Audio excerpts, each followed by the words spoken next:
Әже, неге мына құрақтар әртүрлі бірдей матадан тіксек болмай ма?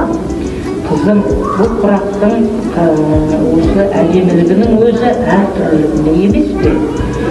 Мысалға, әр бөлігі бөлек болатын болса, бұның барлығын біріктіріп, бір көрпе жасаймыз.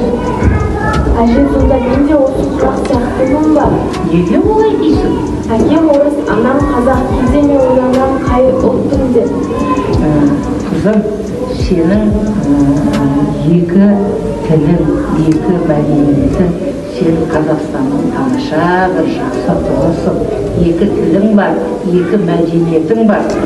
Әже, мен осы ойланамын, қазақтың ба әлде орыстың ба? Кейде ойланам қай ұлттың деп. Сен қазақтың да, орыстың да қасиеті бойыңа сіңген қызсың.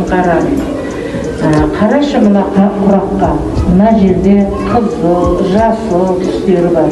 Егер де бұның біреуін алып тастайтын болса, құрақ толық болмай қалады ғой. Сонда мен қазақтың ба әлде орыстың ба? Сен қазақтың да, орыстың да жақсы қасиетін бойыңа сіңірген қызсың. Қарашы мына құрақтың өзін. Ода көк мата да бар, қызыл мата да бар. Егер де осының біреуін алып тастаса, толық құрақ бола алмай қалады ғой. Әже, мен екі тілде сөйлей аламын, бұл жақсы ма? Әрине қызым, ол өте жақсы.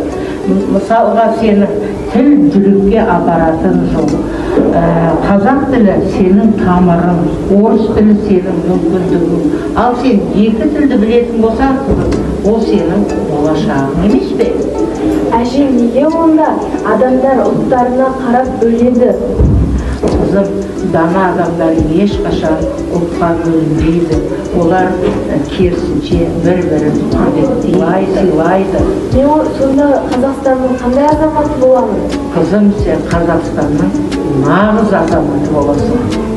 Әже, онда мына құрақ сияқты ең әдемісі болайыншы. Неге олай дейсің? Қазір де сен менің ең әдемі құрағымсың. Мен үш тілді білемін ғой.